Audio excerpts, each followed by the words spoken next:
G20 के तहत नागपुर में सिविक सोसाइटी की बैठक होगी और इस बैठक को लेकर नागपुर शहर में तैयारियां जोरों शोरों से हैं। करोड़ों रुपयों के काम किए जा रहे हैं और सबसे ज़्यादा जो ध्यान दिया जा रहा है वो नागपुर के सौंदर्यीकरण को लेकर और G20 के तहत कहीं ना कहीं एक तरीके से शहर के जो कुछ खास इलाके हैं वहाँ गार्डनिंग की जा रही है, नए पेड़ पौधे लगाए जा रहे हैं और शहर को हरा भरा बनाया जा रहा है। तो नागपुर एयरपोर्ट से लेकर सिविल लाइंस और जिस जगह पर जो डेलीगेट्स हैं वो रहने वाले हैं, जिन होटलों में उस पूरे परिसर में वर्धा रोड के परिसर में अलग तरह के आर्ट के ज़रिए कलाकृति के ज़रिए सौंदर्यीकरण का काम किया जा रहा है। नागपुर में जो पेड़ पौधे लगाए जा रहे हैं वो ख़ास तौर से बाहर से लाए गए हैं। किस तरीके का ये सारा कामकाज हो रहा है और जब ये काम पूरा हो जाएगा, सिविक सोसाइटी की बैठक नागपुर शहर से संपन्न हो जाएगी, तो ये जो काम हुए हैं ये यथावत किस तरीके से बने रहें, ये भी बड़ा महत्वपूर्ण एक तरीके से विषय है। और इन सारी चीज़ों को लेकर हम बातचीत करेंगे। ये जो काम है ग्रीनरी का, इसको क्रियान्वित कर रहे नागपुर महानगर पालिका के उद्यान निरीक्षक अमोल चोरपगार सर से। सर, आपका बहुत बहुत स्वागत है। सबसे पहले तो ये बताएं कि जो काम हो रहे हैं, मैं मेरे दर्शकों को ये भी बता दूं कि लगभग 7 करोड़ रुपए नागपुर शहर के इन कुछ खास इलाकों में ग्रीनरी के लिए खर्च किए जा रहे हैं। तो सर ये बताएं कि किस तरीके से काम किए जा रहे हैं और क्या ध्यान है और शहर की छवि को ग्रीनरी के माध्यम से या आर्ट फॉर्म के माध्यम से जैसा आप लोग जोड़ रहे हैं उसको किस तरीके से प्रस्तुत करने की कोशिश है। आप देख सकते हैं जो यहाँ पे आने वाले C20 के लिए सदस्य वो बाहर देशों से आने वाले, तो उनको अच्छी तरह से नागपुर प्रेजेंट करने के लिए सौंदर्यीकरण के काम लिए जा रहे हैं। तो उसके तहत एयरपोर्ट का डेवलपमेंट है, वर्धा रोड है, बाद में अपना क्लॉक टावर से लेके अजनी है, GPO से अलंकार है, ये सब सौंदर्यीकरण के अंदर में आ रहे हैं।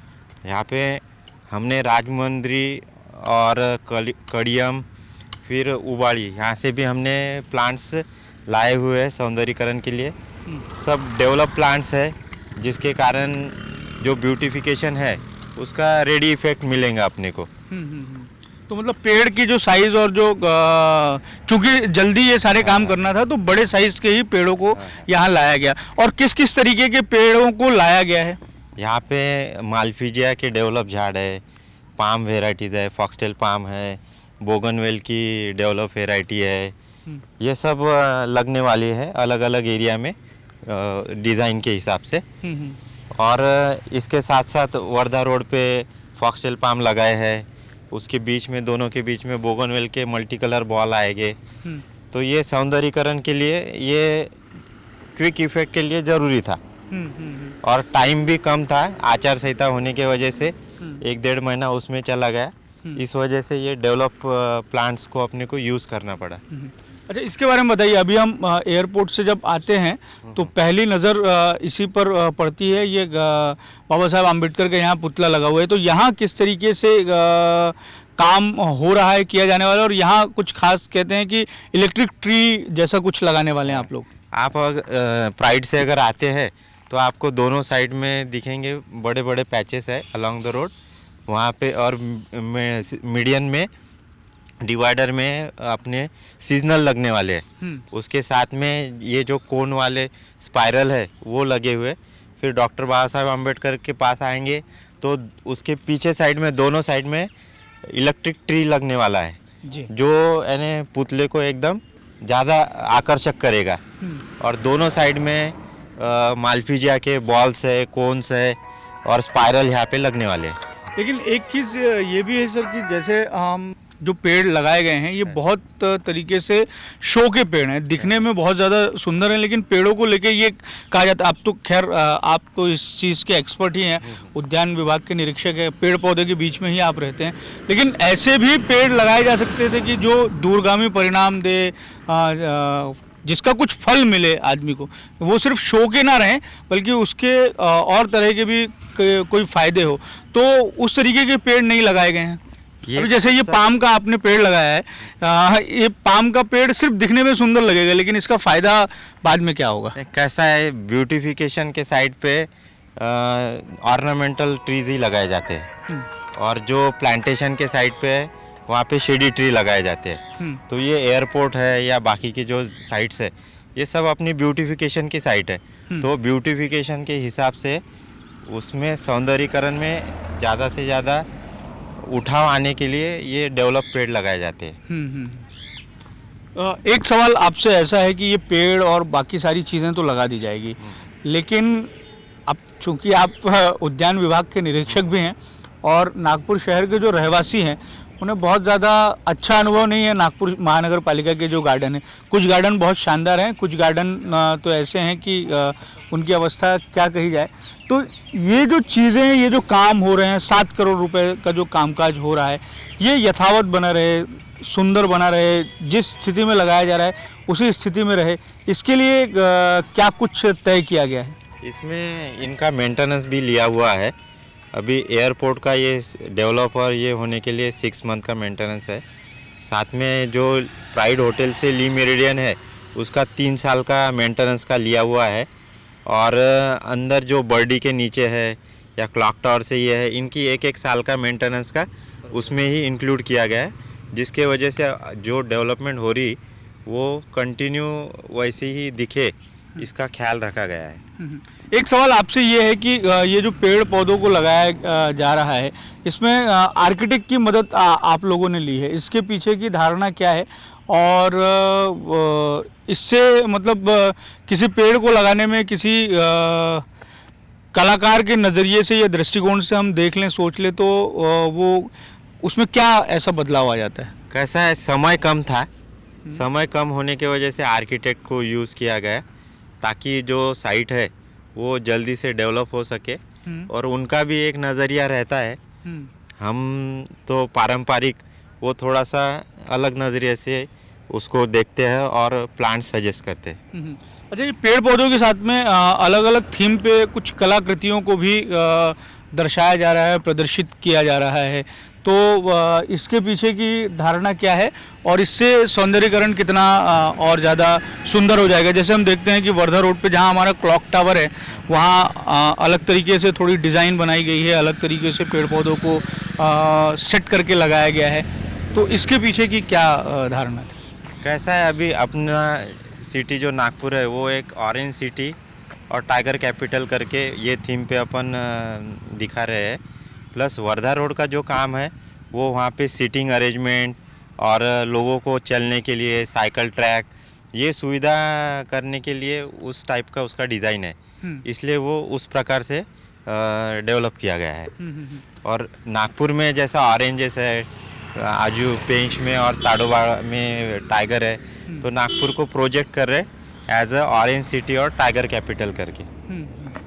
तो ये जो पेड़ पौधे सारे लाए गए हैं, ये सारे बाहर से लाए गए हैं या कुछ जो लोकल नर्सरीज हैं वहाँ से भी कुछ पेड़ पौधों को लिया गया है? जो डेवलप पेड़ है वो बाहर से लाए हैं, बाकी पूना और लोकल जो नर्सरी है नागपुर के पास वहाँ से लाए गए हैं।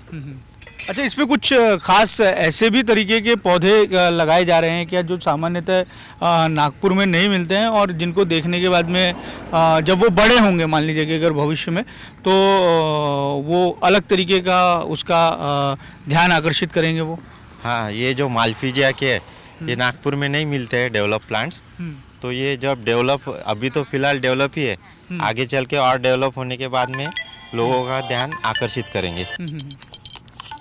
एक जो सवाल है मैं आपसे वो बार बार पूछ रहा हूँ कि इसका जो मेंटेनेंस का काम है, ये काम जिनको दिया हुआ है वही करेंगे या नागपुर महानगर पालिका जिम्मेदारी संभालेगी, या जिन आर्किटेक्ट को काम दिया गया है या जिन्हें ये काम की जिम्मेदारी सौंपी गई है उनसे मेंटेनेंस की भी शर्त ली गई है, तो वो मेंटेनेंस किस तरीके से और किस प्रकार से रहेगा? अभी फिलहाल जो जिनको काम मिला है वही मेंटेन करेंगे उनके एग्रीमेंट के हिसाब से।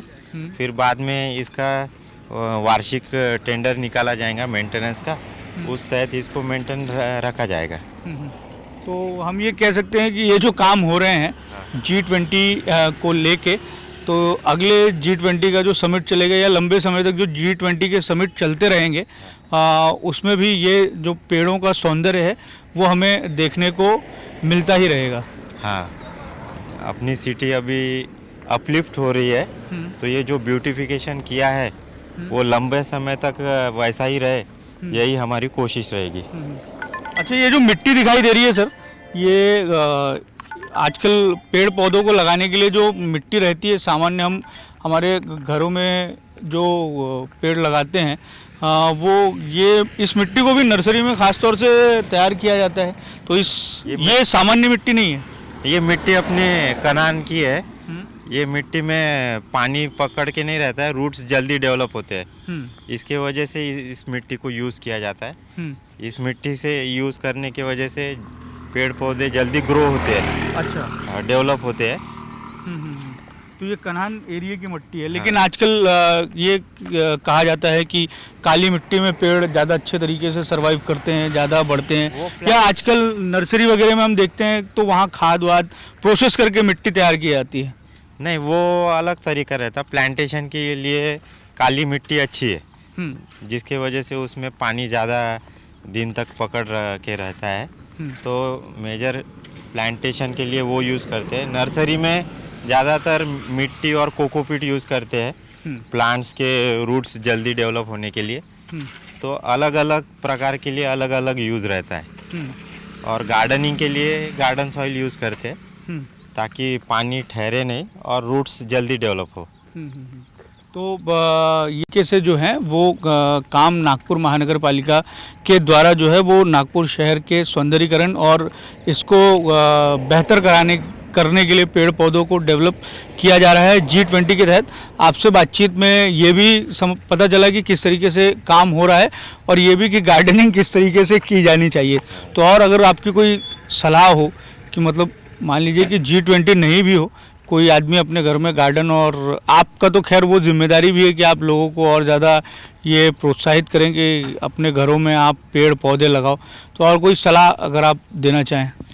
नागपुर वैसे भी हरा भरा है, अब जो सौंदर्यीकरण हो रहा है हम गुजारिश करेंगे लोगों से कि उसको जैसा है वैसा रखे, उसको डैमेज ना करे, यही है। और घरों में हर अपने अपने घरों में हमारा जो सौंदर्यीकरण देख के वो भी प्रोत्साहित हो और घरों में सौंदर्यीकरण करे, या घर के बाहर भी कर सकते हैं, जिसकी वजह से नागपुर सिटी का ब्यूटिफिकेशन और बढ़ेगा।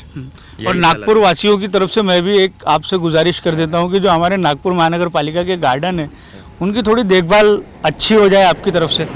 नागपुर महानगर पालिका के गार्डन सभी अच्छे हैं, अभी हर एक का नज़रिया है देखने का।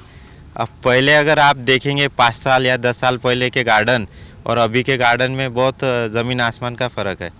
इसलिए मैं तो यही गुजारिश करता हूँ कि रोज़ हमारे गार्डन में हज़ारों के तादाद में लोग सवेरे और शाम में आते हैं, घूमते हैं और ऑक्सीजन का उपयोग लेते हैं और ब्यूटिफिकेशन का आनंद लेके अपने अपने घर जाते हैं। धन्यवाद हमसे बातचीत करने के लिए। तो ये थे अमोल चोर पगार, नागपुर महानगर पालिका के उद्यान निरीक्षक, जिनकी देखरेख में G20 के तहत जो गार्डनिंग का काम हो रहा है, पेड़ पौधे लगाए जाने का काम हो रहा है, वो इस तरीके से हो रहा है। तो एक तरीके से हम देख रहे हैं कि शहर के कुछ ही हिस्सों में लेकिन कुछ अच्छा काम G20 या सिविक सोसाइटी की जो बैठक होने वाली है उसके मद्देनज़र हो रही है। तो ये हमारी भी जिम्मेदारी है, नागपुर महानगर पालिका की तो जिम्मेदारी है ही ये कि ये जिस स्थिति में इन पेड़ों को लगाया जा रहा है, ये शहर को हरा भरा किया जा रहा है, वो यथावत रहे। और एक तरीके से शहरवासी होने के नाते ये हमारी भी जिम्मेदारी है कि हम जो चीज़ें हमें अच्छी मिली हैं कम से कम हम उसे अच्छा बरकरार रखने में मदद करें।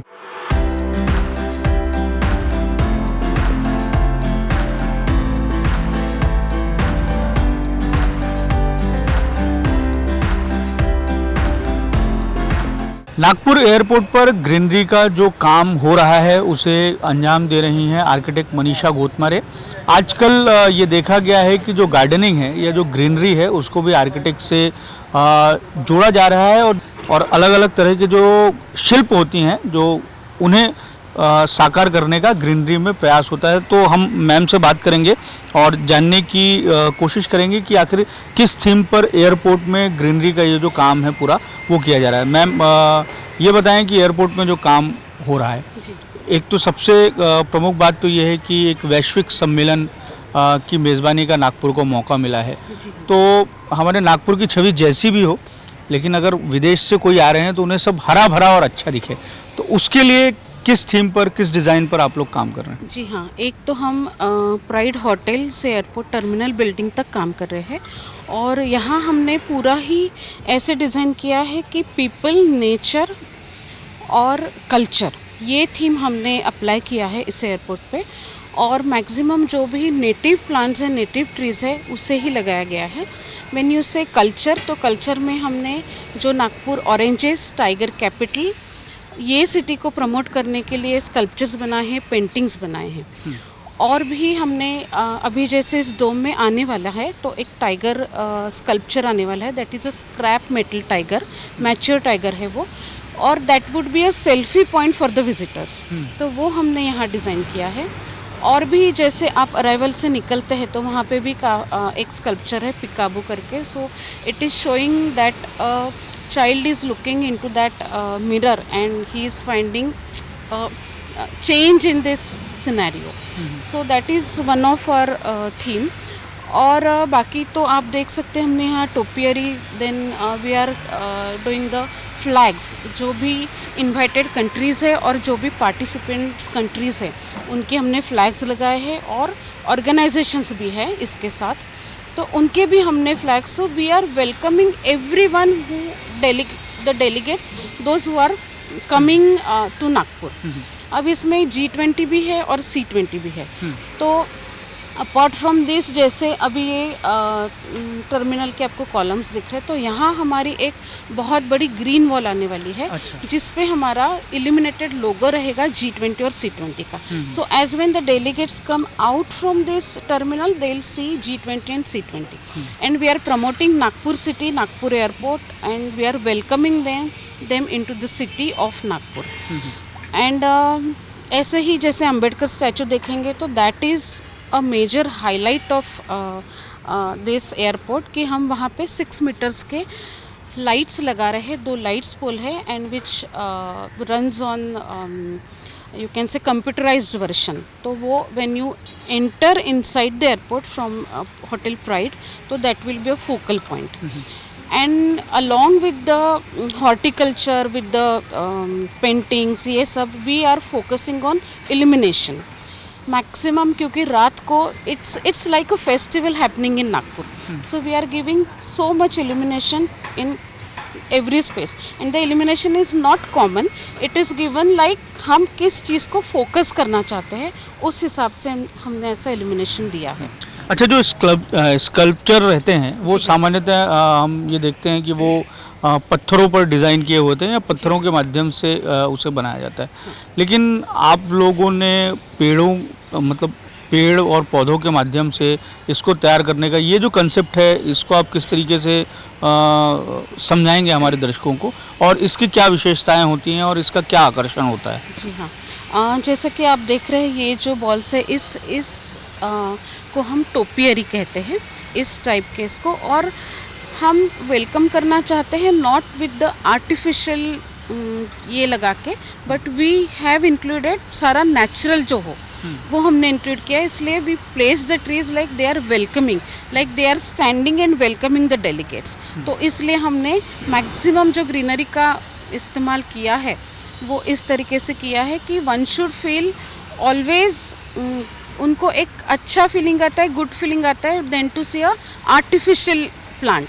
सो what we have done is, हमने सारे नेचुरल प्लांट्स यूज़ किए सो दैट यहाँ पे फ्लोरा फौना भी अच्छा दिखे instead of any artificial thing. So we have, और जो भी एग्जिस्टिंग ट्रीज थे हमने उसको रिटेन किया है, एक भी हमने उखाड़ा नहीं है। इवन दिस ट्री ऑल्सो, यहाँ पे भी लैंटर्न्स लगेंगे और ये इल्यूमिनेट होगा। यहाँ पे भी अभी हमारे परगोलाज आने वाले हैं। So the work is still on and it will be going on till 15। सो 15 को जब आप आएंगे तो ये पूरा यस बदला जैसे ये डोम में भी अंदर सारे डेलीगेट्स के इनवाइटेड कंट्रीज़ के ऑर्गेनाइजेशंस के वो भी सारे फ्लैग लगने वाले हैं and we are doing that कि मैक्सिमम सेल्फी पॉइंट्स यहाँ बने so that this should be promoted worldwide. So जैसे आप एंटर करोगे मेट्रो साइड तो there also we have provided 2-3 selfie points और यहाँ एक स्टोन का लैटरेट स्टोन का जो हम स्कल्पचर दे रहे हैं that is also 1 selfie point और टाइगर तो है.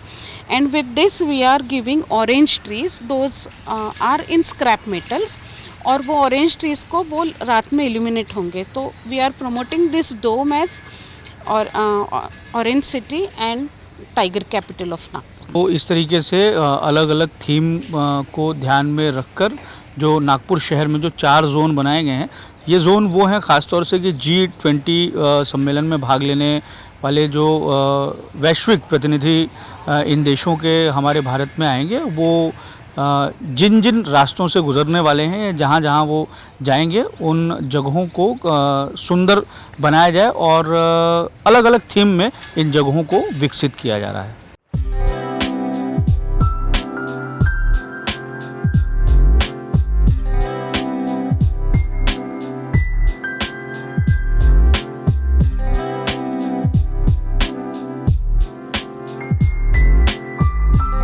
हमारे साथ अभिनय नखाते हैं. आप कंस्ट्रक्शन मैनेजर हैं. एयरपोर्ट पर जो आप काम देख रहे हैं ग्रीनरी और बाकी सबका वो इन्हीं के सुपरविज़न में हो रहा है. हम सर से बात करेंगे. सर सवाल तो आपसे ये है कि आपके पास में जो काम अलॉट है वो एयरपोर्ट पे करने के लिए है. एयरपोर्ट वैसे ही सिक्योरिटी के लिहाज से बहुत संवेदनशील जगह है, तो ये तो एक बात हो गई कि मतलब वो काम आपने यहाँ किस तरीके से आप कर रहे हैं और एक टाइम पीरियड में आपको वो करना है. और दूसरा सवाल आपसे ये है कि एयरपोर्ट में जो बाहर से डेलीगेट्स आएंगे या वो नहीं भी आएँ तो लेकिन एयरपोर्ट में जो आने वाली पब्लिक रहती है वो देश भर से होती है, तो एक पहला व्यू शहर को लेके बनता है कि जब आप शहर में कदम रखते हैं तो किस तरीके का कंसेप्ट था इन सारी चीज़ों को डेवलप करने के पीछे आपके दिमाग में? देखिए, जैसा आपने कहा कि नागपुर एक अपने आप में एक सेंटर ऑफ इंडिया है और इसका इम्पोर्टेंस वैसे ही बहुत ज़्यादा है. और चूँकि नागपुर में अभी ये चांस मिला है कि G20 की सारी कुछ बैठकें जो है वो हो रही है, तो इसमें ये आपने बिल्कुल सही कहा कि फ़र्स्ट इम्प्रेशन जो यहाँ मिलेगा, एयरपोर्ट से ही सारे डेलीगेट्स आएंगे, तो ये काफ़ी एक इम्पॉर्टेंट एरिया बनता है. इसीलिए हमने इसको एक वर्ल्ड लेवल का सिटी दिखे और है इस तरीके से उसको हमने पोर्ट्रे करने की कोशिश यहाँ की है. जैसे आप ये प्लांट्स कुछ देख रहे हैं इन द बैकग्राउंड, वो आप देखेंगे कि इसका काफ़ी अभी चलन है. वर्ल्ड वाइड टोपियरीज़ बहुत लाइक की जा रही है और सेंसिटिव एरिया होने के कारण इसका जो शेप देखेंगे आप, फोलिएज जो है वो बहुत रिस्ट्रिक्टेड है, काफ़ी कंट्रोल्ड है. इससे विज़न ऑब्स्ट्रक्ट नहीं होता है और ये दिखने में बहुत ब्यूटीफुल है. तो इसी तरीके से हमने इसको प्लान करके यहाँ पर प्लेस किया हुआ है. इसके अलावा कुछ जो बाकी स्कल्पचर्स और चीज़ें सारी आने वाली है वो भी वर्ल्ड क्लास रहे, इस हिसाब से हमने इसको डिज़ाइन किया हुआ है ताकि जो फर्स्ट इम्प्रेशन यहाँ बने वो कैरी करके आगे पूरी सिटी में लोग इसको समझ सकें.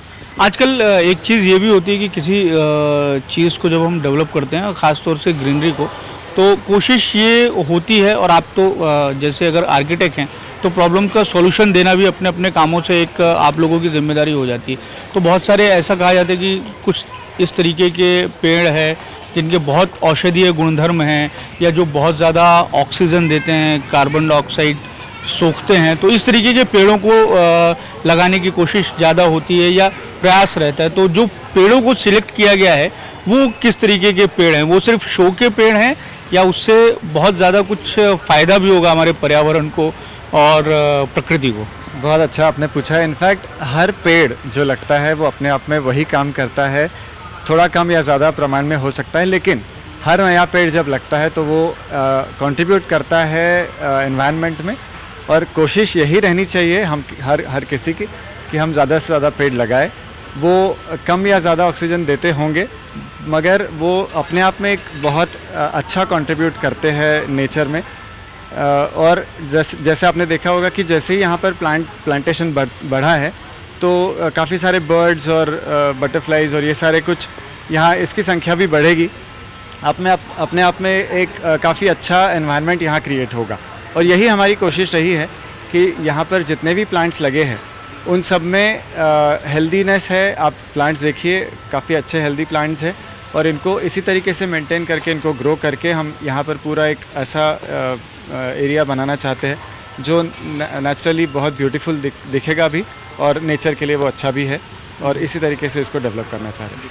हरियाली तो हमारे आँखों को सुकून तो देती ही है, लेकिन शरीर को भी बहुत हद तक तरीके से उसका लाभ और सुकून होता है। तो कहावतों में हम कहते हैं कि सब कुछ हरा हरा दिख रहा है, तो हरे हरा का तात्पर्य ये है कि सब अच्छा अच्छा दिख रहा है। तो नागपुर एयरपोर्ट में जो ये काम हो रहे हैं सौंदर्यीकरण के, पेड़ों को लगाया जा रहा है, इससे एयरपोर्ट की सूरत और शहर के कुछ खास हिस्सों की सूरत, जिन्हें हम कह सकते हैं कि वो पहले से ही बहुत ज़्यादा संपन्न हैं या अच्छे इलाके हैं, सुंदर इलाके हैं, वहाँ सौंदर्यीकरण और ज़्यादा बेहतर हो रहा है।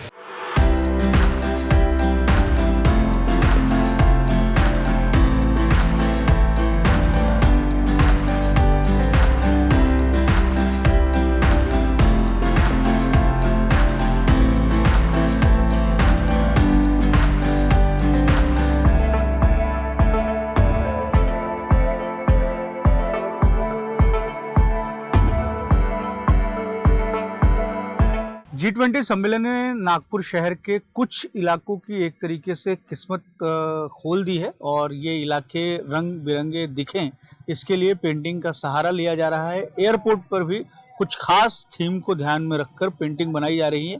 आप अगर नागपुर शहर के कुछ चुनिंदा इलाकों में, खासतौर से पश्चिम नागपुर में अगर आप घूमेंगे या दक्षिण पश्चिम नागपुर के इलाके में घूमेंगे, तो आपको दिखेगा कि जगह जगह पर अलग अलग तरह की पेंटिंग हो रही है। G20 को लेकर तैयारियां नागपुर महानगर पालिका ने बहुत पहले से शुरू कर दी थी। इसे लेकर एक कंपटीशन भी हुआ, जिसमें हालांकि वो कंपटीशन स्वच्छता को लेकर था, लेकिन उसके भी माध्यम से बहुत सारी पेंटिंग्स अलग अलग वॉल्स में बनाई गई और ये काम शुरू है। और G20 के मद्देनजर तो ये काम और ज़्यादा हो रहा है। हाँ, और एयरपोर्ट पर भी खास तरह से जो है वो पेंटिंग बनाई जा रही है। तो आखिर इस पेंटिंग की थीम क्या है, इस पर हम बात करेंगे। हमारे साथ इंटीरियर डिजाइनर हैं जो ये सब काम कर रही हैं। सबसे पहले तो आपका नाम बता दीजिए और ये बता दीजिए कि एयरपोर्ट में आप किस किस थीम से पेंटिंग को डेवलप कर रही हैं। मेरा नाम इंद्राणी है और हम लोग ने जो भी यहाँ पे पार्किंग कियोस्क्स है एंड ऐसे हम लोग को डिफरेंट सिक्योरिटी वालों के जो कियोस्क्स है वहाँ पे हम लोग ने पेंटिंग किया हुआ है एंड हमने थीम लिया है अकॉर्डिंग टू जो उसका पर्पस है। सो जैसे अभी ये पार्किंग के लिए है तो हम लोग ने इसके ऊपर स्कूटर, ऑटो ये सब बनाया हुआ है। सामने जो सिक्योरिटी वाला है उसके ऊपर हम लोग ने flights, because it is related to the airport के इधर है तो वैसे किया है हम लोग ने। और अब सामने जाएंगे तो आपको दिखेगा कि हम लोग ने एक नागपुर का स्काईलाइन भी ट्राई किया है बनाने का वहाँ पे। एंड और जो पूरा कलर स्कीम हम लोग ने दिया है टू रिप्रेजेंट इंडियन कल्चर। सो हमारा इंडियन कल्चर बहुत कलरफुल होता है, बहुत रंग बिरंगे होता है। सो हम लोग ने कलर्स भी वैसे ही लिए है कि सारे ऐसे रंग बिरंगी, वाइब्रेंट, ब्राइट थोड़े दिखे एंड ताकि दूर से भी जो डेलीगेट्स आएंगे उनको भी ऐसे बहुत सुंदर दिखेगा। तो इस तरीके से आप लोगों ने काम किया। तो ये थीम जो है ये आपने खुद डेवलप की है या आपको एनएमसी ने बताया कि आपको इस तरीके से करना है? नहीं, ये पूरा थीम हम लोग ने डेवलप किया है, डिज़ाइन किया है। हम लोग ने आर्टिस्ट के साथ बैठ के भी थोड़ा डिस्कशन किया है और फिर हम लोग इसके कंक्लूजन पे आए हैं और ये सब पेंटिंग फिर शुरू हुआ है। तो इस तरीके से नागपुर एयरपोर्ट पर भी जो है वो पेंटिंग बनाई जा रही है और इसको लेकर भी अलग अलग तरह की थीम दी गई है। तो G20 का जो सम्मेलन है उसके तो अलग तरीके के सामरिक, राजनीतिक और अंतर्राष्ट्रीय महत्व हैं ही, लेकिन उसके साथ में जो कला है, कला परंपरा है, उसको भी बढ़ाने का काम एक तरीके से किया जा रहा है। और इसके लिए जो स्थानीय कलाकार हैं या ऐसे लोग जो हैं जो इन कामों में जिनकी पारंगता है उनको ये मौके दिए जा रहे हैं।